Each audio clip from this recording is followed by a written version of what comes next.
This is going live from. Hey, beautiful to see you. Is that Cliff? Do you want to see the? Yeah. Amy Brown.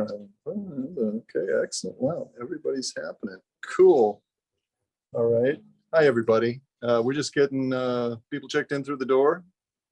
Christian is behind the camera here. He's going to tour you through the main part of Valley Relics before we have the big reveal after our opening remarks. Okay.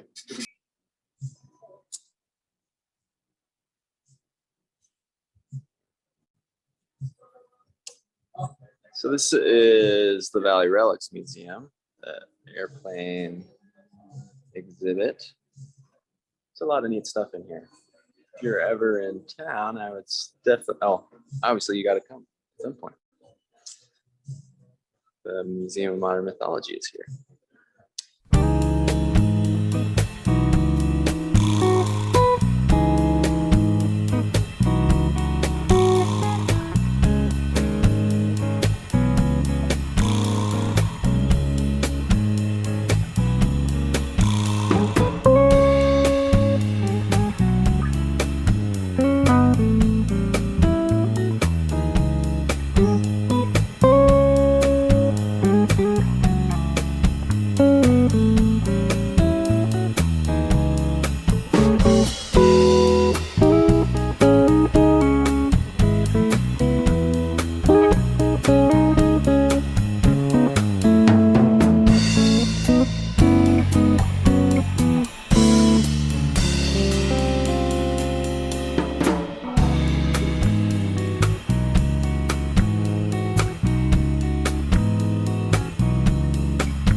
Hi, Matt Dillard.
So that is the Valley Relics Museum. Not sure when Gordon's going to give a little speech here. We're going to actually open up the Museum of Modern Mythology. I'm going to just leave a note in the chat that we're still setting up. I mean, people are here just kind of getting snacks and conversing and checking out the Valley Relics Museum. But pretty soon, Gordon's going to give a speech, and then we'll move more into the Museum of Modern Mythology. I will just kind of set this tripod up so that we're looking at the microphone and leave the tripod for a little bit. But I'll be back. We will be back.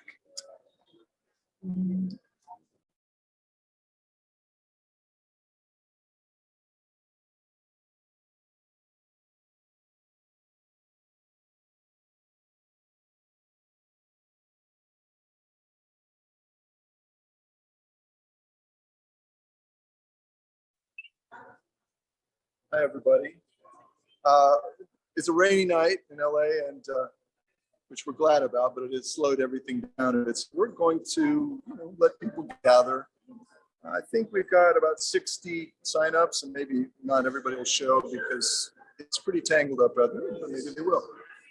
We also had a couple of walk-ups, so what do you know? Could be a full house. Anyway, we will have a few remarks, probably around 5:40 Pacific time, and then we'll have the big reveal and see the new H. Weis Museum of Modern Mythology gallery. Okay, so we're just going to be on static. Maybe which way we point it? Maybe point it toward the crowd. Okay.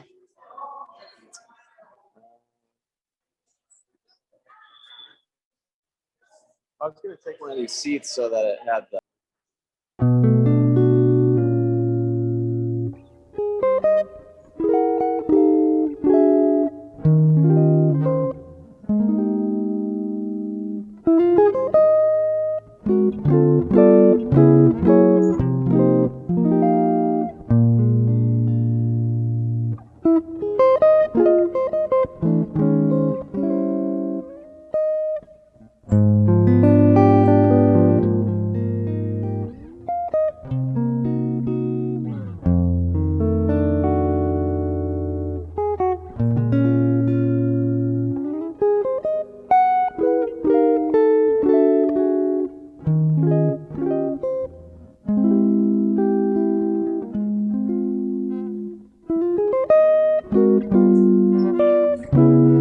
Captain Bobby. So what we're going to do is make a few remarks to kind of put the picture together here on what the event is this evening and what we're going to see. We will be 3 speakers, me speaking right now. I will also wrap up after Tommy Gelinas, founder and executive director of Valley Relics Museum. Is going to talk about this and how it came to be that we met up and resulting in a new gallery exhibit. And then we're going to hear from an eminent authority in pop culture, Alan Hess. Alan Hess is the author, for those of you who don't know, of a seminal book called Googie. Let me see if I got the subtitle right. Southern California Coffee Shop Architecture. A must-have. It is a beautiful book, and it documents the mostly gone, or at least past its peak era of angled roofs, neon signs, diamond tuck upholstery at the booths in the coffee shops that were proliferated here. He's also an authority on mid-century modern architecture at large and is one of the moving forces behind the usually in February Palm Springs Festival. Check it out. Alan's going to make a few remarks, partially for his expertise and partially because he was on the board of directors of the original Museum of Modern Mythology in San Francisco in the 1980s. So quickly, because it's a long and winding road, and we're not here to learn all the facts. We're just here to absorb what we can absorb. But my late wife, Ellen Weis, was one of three co-founders of an institution in San Francisco that came about, started in 1982. It came about three Philadelphians, Philadelphia area, Elkins Park, Pennsylvania, two friends that had gone to Tyler College of Art and Architecture, Matthew Cohen and Jeffrey Eric, and Matthew's girlfriend, Ellen Weis. But Ellen was a writer. She had been studying mythology on her own, quite independent of Jeffrey and Matthew. But Jeffrey had made it to the West Coast and had set up shop in San Francisco and had taken on a partner who was also from Elkins Park, Philadelphia area, Pennsylvania, named Ed Polish. And Ed is the sort of most valuable player of this whole story, who was not a founder or a staffer at the museum, but he was Ed and Jeff's warehouse full of their collection of American advertising, characters in Americana. That was the spark that started this whole thing. That was in the Mission District in San Francisco, I think.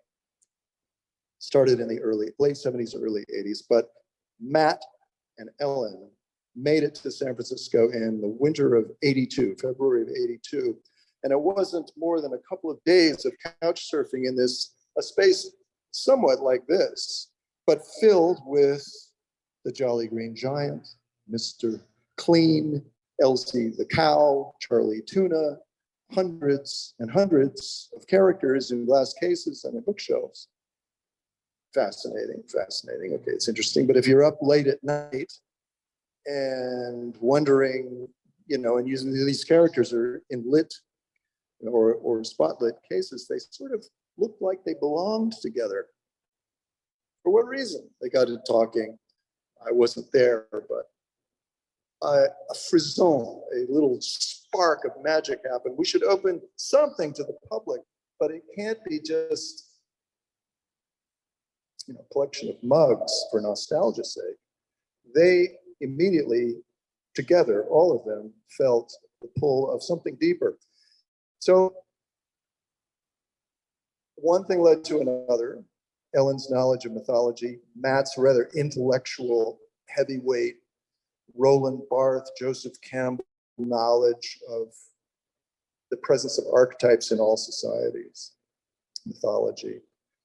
And Jeff Eric's killer collection begat the Museum of Modern Mythology. And it started in that little warehouse in the Mission District, but quickly moved because of their fame. No small credit to Ellen, who was a natural whiz at public relations and had something to work with, a novel and attractive topic.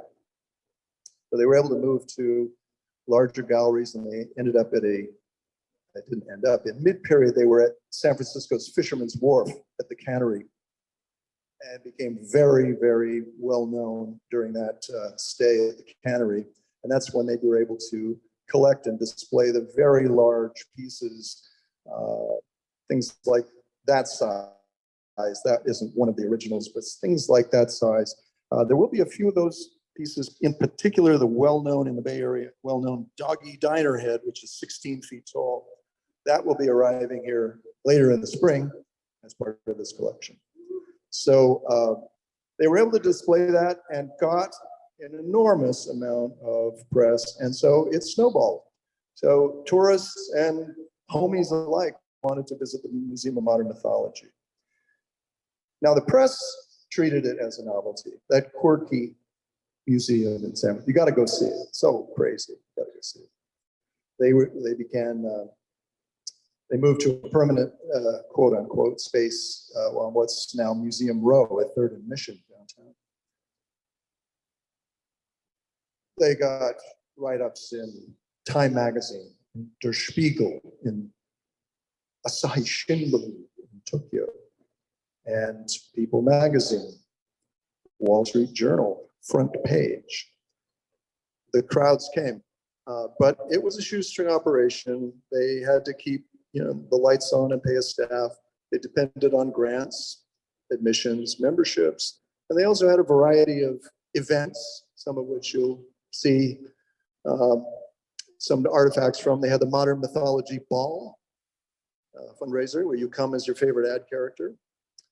They had the Modern Mythology Film Festival, which was hosted by Leonard Maltin, who was on the board of advisors, and curated by Gary Meyer, who, Gary Meyer, for those in the know, is the founder of Landmarks Theater chain and co-founder of the Telluride Film Festival. So they like to be associated with this project.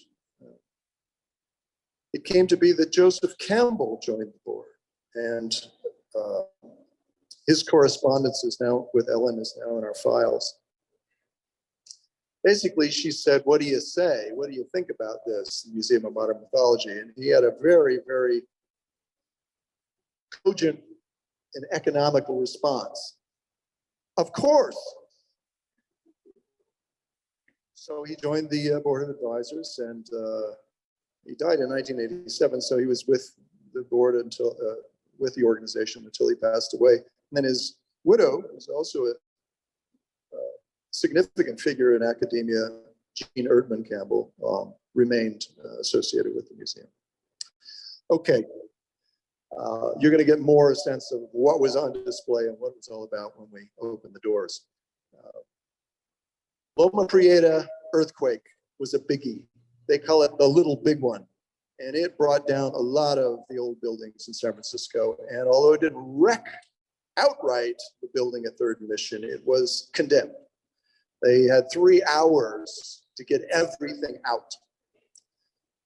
They boarded it up, and then a week later, they let them back in to get all the artifacts out. So we put it into storage temporarily. And then went to work on, UC Berkeley was interested in it for their art museum. And then it moved up the scale. The Smithsonian was interested. The Walker Art Museum was interested. The Whitney was interested. The Henry Ford Museum in Dearborn, Michigan. All these did not finally, they got to the altar a couple times, but I will not give you all the melodrama, but a sticking point, a deal breaker, if you will, is that Ellen wanted the collection to remain intact. She felt that the force of the collection was in its cohesion as a family of characters that had, where you could see this idea of mythic archetypes being present in a commercial form in a commercial consumer society. None of the institutions could really put their name on the paper and guarantee that. So it wasn't the only reason, but suffice to say, if it got down to just that and they weren't willing to do it, she wouldn't have done it. She felt that it was important to keep it together, and so we kept it together in storage.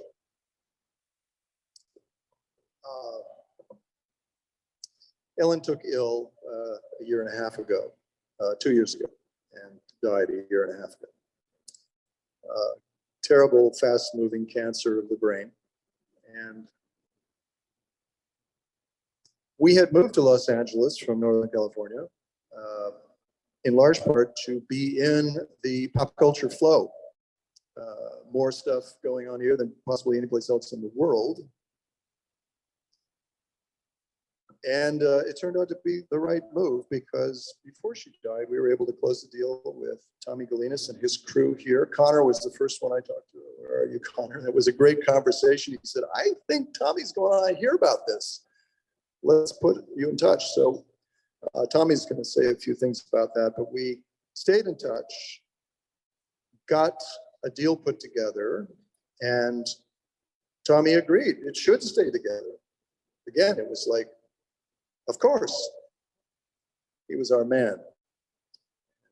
We are very, very fortunate that Valley Relics is the new home of the Museum of Modern Mythology, pardon me. So In about 30 days after Ellen died, Benjamin and I, our son Benjamin,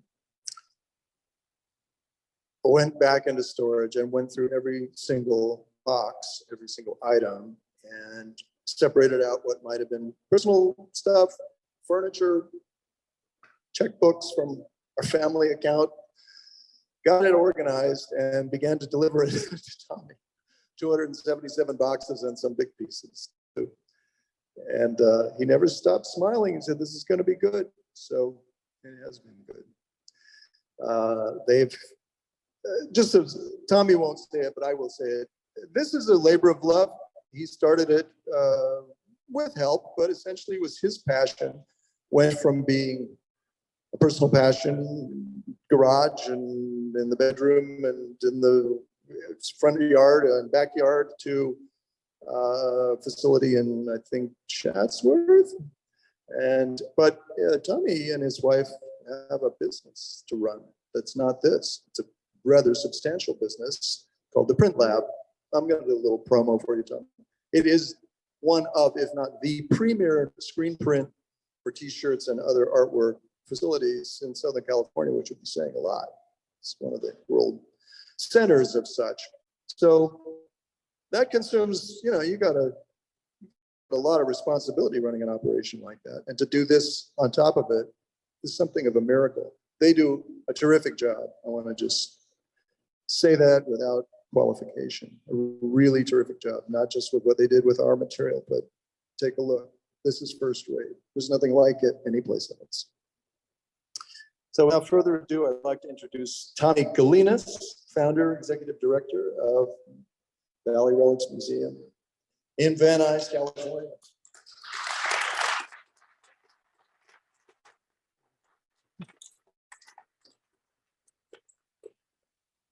Hi, I'm Tommy Gelinas, and I'm the founder of the Valley Relics Museum, the unlikely curator.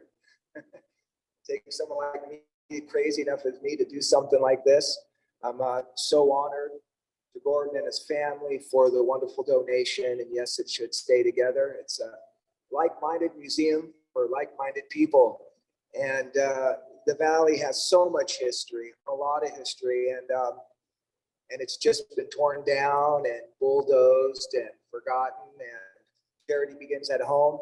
And the collection started out of me searching the internet about 23, 24 years ago, looking for a picture of Norma Jean, Marilyn Monroe, when she worked in North Hollywood and lived in Van Nuys.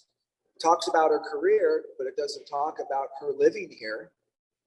Or Lucille Ball and Desi Arnaz Ranch in Chatsworth. And, there was just no history on the Valley. We're kind of like the country bumpkins of LA, and there wasn't a lot of paparazzis here. The Valley's really underdocumented. But here's a place where a lot of movies were made, a place where Marantz, Superscope, Sony, JBL, were manufactured here. BMX started here, cruising Van Nuys Boulevard. So you had car culture. You had 62 million Chevrolets being produced out of the Van Nuys plant.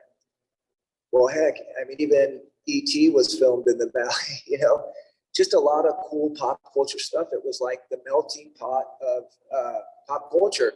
But when I started to find some of the locations that I used to go with my parents to, like the 4 and 20 pie shop, a lot of those places were gone, and there was a different version of it. And I realized that most of it was gone, and I really thought that there was a possibility that somewhere in the desert, all of our relics were in a field or something, and that wasn't the case.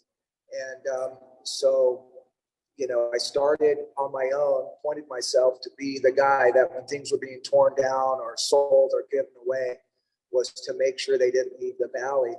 And it wasn't for a man cave. It wasn't for a selfish reason. It was just me holding on to the stuff I grew up with. And the more I dug into the history of the Valley, the more obsessed I became with where did it go? What was it about? And it is a labor of love. And I couldn't have done it without the help of my family, Bob and Julie, even a couple of my employees from my regular business. It's been a community effort, and yeah, I spearheaded it, but it's been a lot of work, and I've got a lot of help. And when I met Gordon and I kind of did a quick little kind of research on it, I'm like, it's perfect. It fits right in with all this wonderful stuff. And like, just what a wonderful donation. A lot of times people will, they have bragging rights and they'll talk about donating something, but they really just want to tell me what they have.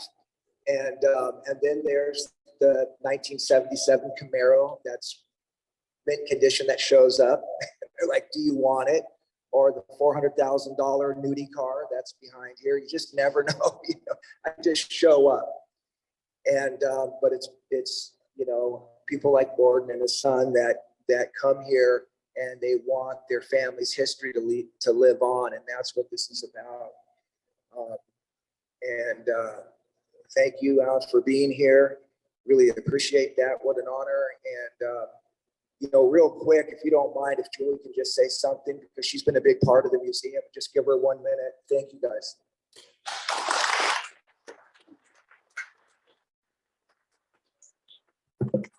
And I'm Paul, that's way up there. Thank you. I wanted to say a couple of things. I became a part of this museum. I was lucky enough to curate the exhibit that you're going to see today, along with a lot of helpers. We got it done. And a few things, you'll see it, you're going to see things rotate through there because there's not enough room for everything, for everyone all the time. And there are several contributors here that I wanted to introduce before I say a couple of things. You meet here. It's like a family reunion when you come in here because you meet up with like-minded people. They come in here because they want to see what it is. They feel the same way that Tommy did. And so they come in here, and then that's why it becomes such a group effort.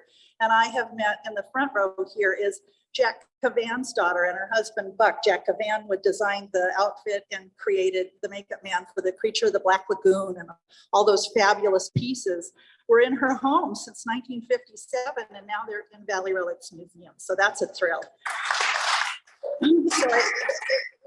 So we all come out and hold hands. Kathy Garver from Family Affair, she's here, and she did her reunion here of everything from Family Affair, and she's here. Smith, her husband was Bill Smith of Falconetti and Rich Man, Poor Man, and in Laredo, all the cowboys. When I met Tommy, I was, it's a blessing and a burden to have a collection like you have. And so a lot of people out there have them, and I did because my whole family were actors. And so I ended up with everything. So I identify with everyone. And when I met Tommy and he said, would you consider putting it in the museum? It was like I met Santa Claus. And so it's just been wonderful because it can be seen, these people can be remembered, and it's wonderful. So I read your card. We got as much possibly as we could do now, because if we had $1 million, we would have every hanger in there and we would have it filled with stuff. When I read your cards, I know now the other things that are in there. And I thank you for sending those labeling cards. I put the history of the exhibit on that table under the flowers, but those cards are wonderful because it's part of its history. And I couldn't sleep last night for reading those cards and knowing what's in those other boxes and what's coming in next. And we will give it tender, loving care as we do everything here. And thank you from the bottom of our heart. I wish your wife could see it, but I know she knows where it went. And that is key. So thank you all for coming, and thank you for letting me.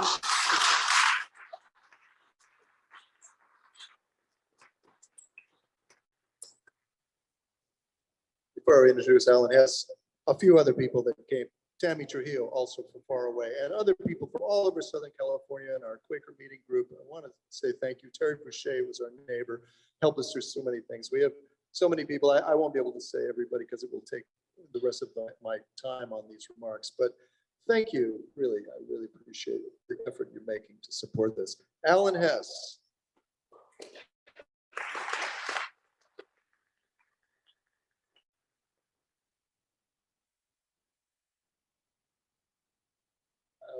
Gordon said I should only talk 5 or 10 minutes, so I'm going to keep my watch out here because I really have so much to say, and also to give a bit of the flavor of the Museum of Modern Mythology and its position really in an ongoing effort to appreciate, we call it popular culture, but it really is just culture. It is how people lived. It is what people thought about and how they thought about things. And there's just so much that's important there. I did write a book, Googie, 50s Coffee Shop Architecture, came out in 1985. And I was trying to think when I first met Ellen. I'm not absolutely sure, but it was around that time because we realized that we had common interests. I was writing about Ben Frank's up here, or Bob's Big Boy, coffee shops in general that you see back there. So I feel very at home here with these signs around. So we got to talking, and Jeff and Ed had this idea of this museum going at that time in San Francisco, which intellectually makes sense, but in terms of interest in popular culture, San Francisco isn't anywhere near Los Angeles. Los Angeles is where this stuff, the movies, and the radio, and TV, and the advertising was invented. And so it's obvious that this is Los Angeles is the final place that this idea of the Museum of Modern Mythology has landed. And I'm so grateful to Tommy and Julie that it does have a place, because it's been a real long uphill struggle. It was from the beginning. Like Gordon and Ben know, the many decades since, but in the beginning in San Francisco, we were in a couple of different locations, but Ellen always kept it going. I mean, she just had so much energy, drive, and purpose about what this stuff meant and what to do with it, and some of the publicity that you mentioned, the media, et cetera, it was definitely due directly to her. But again, she understood the purpose of all of this. And so even in the early up and down lean years, moving from place to place, trying to get, kind of the wheels to touch the ground and really take off, Ellen was always there and was always convinced about it for good reason. Because just like the Valley Relics Museum here, this is our culture. There's a lag time where this sort of information, documentation, artifacts is not appreciated. Why should you be appreciative of a Mel's Drive-In sign? I mean, it's everywhere. The McDonald's, it's everywhere. It's always going to be everywhere. So why think seriously about it? Well, as we all know, things aren't there forever after all. And we need to maintain, document, preserve these elements of how people lived and why they lived in certain ways. That's what this museum does. It's what the Museum of Modern Mythology was also all about doing. I've been involved in different ways with historic preservation of architecture, for example. So I've been directly involved with this idea of preserving artifacts. The beauty of, for example, neon craftsmanship. They don't do neon. Most people don't do neon anymore. But here we have, examples that just show how much effort, talent, art goes into a simple thing like that. There are a million other examples all over this museum and in the collection that show that. So what am I saying? Simply that it has been a long uphill road. The road is not done yet, even though, thank goodness, these objects will be able to be seen here now. But the idea that these simple, vernacular, popular, commercial artifacts have meaning. They're important. We still have a long way to go in really establishing that. I do want the Museum of Modern Mythology to always be here in the heart of the San Fernando Valley, around all of these other artifacts that are here. But I look forward to the day when the LA County Museum of Art has similar artifacts in it, because so much of this commercial stuff inspired the artists and architects that are honored in LACMA and MoCA and the Broad and so forth. But you have to get back to the original source and understand what that's all about. I don't know. That's why I'm glad to be here tonight. Glad to see this point on the road that Ellen and Jeff and Ed started, and Matthew started so many years ago. And I'm going to let everybody that I know about the museum here and the new artifacts. It's true, the Doggy Diner is going to be here.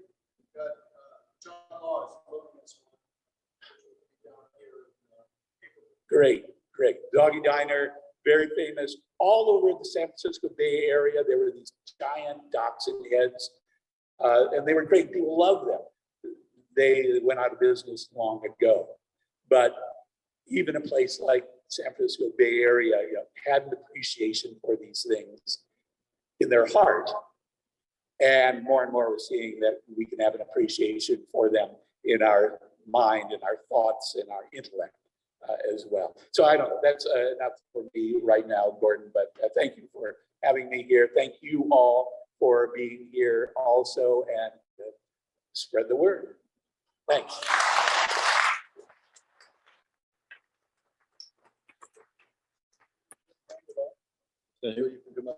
I just, thank you, Tommy. So it needs to be pointed the microphone towards the speaker. And Julie, Tommy and Julie and Alan, thank you for those remarks. Ellen, didn't come from nowhere. She was a mid-century product. She was born in Trenton, New Jersey, but that's just where the hospital was, where mom went, mom and dad. And but the family lived in Levittown, Pennsylvania, which was one of the first of the planned suburban communities. And I think she was 2 or 3, somebody in the family's going to email him about this. I think 3, they moved to Elkins Park, northeast of downtown Philadelphia. But Ellen's family, her mother, Amy, her father, Henry.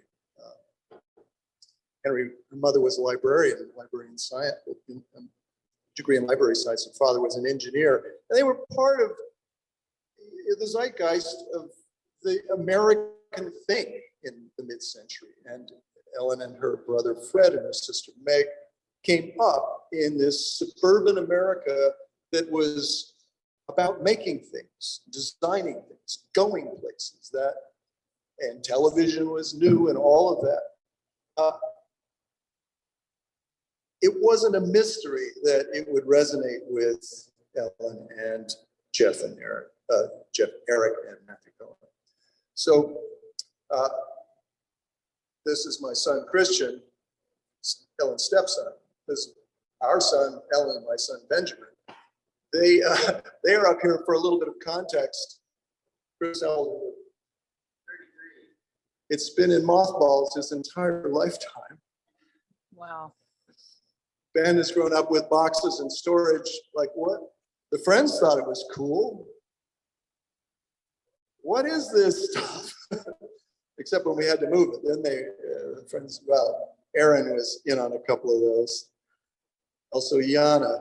There's a lot of people in this room who've seen it in its mothballed. What are you doing? Why? What is this all about? State. What was it like, Chris, to be a museum that never existed for you? Well, yeah, like you're saying, I think the earthquake happened when I was 1 month old. So it's just been there. It's been hanging around.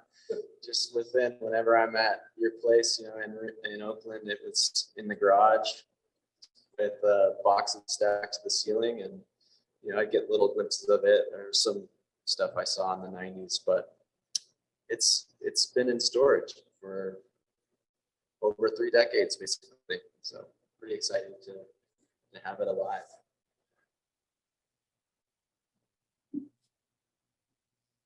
I think we're ready to take a look. So without further ado, we don't have a ribbon, but we're just going to go right up to that door and walk through it, okay? All right, thanks everybody for coming.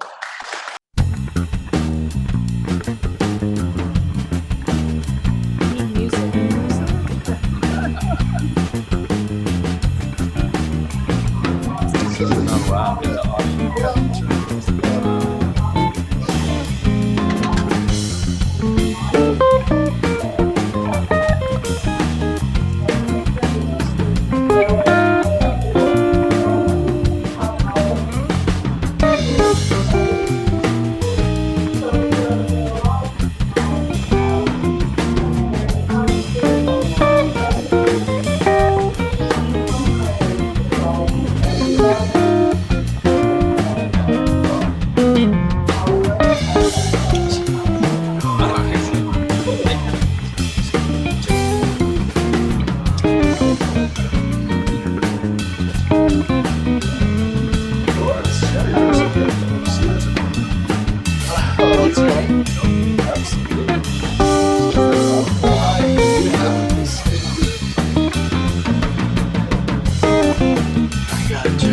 Where's Harvey?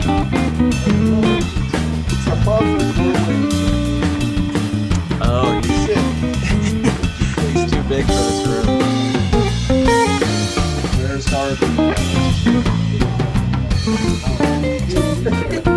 That's the original Jack in the Box. Scary. You have to talk to him. I'll take you to the chocolate mall. Yeah. I don't remember the lineup. No, but it talked to you. It's scary enough.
That works too. If I had kids shoes, that advertisement for Mr. Brown actually. Yeah, yeah.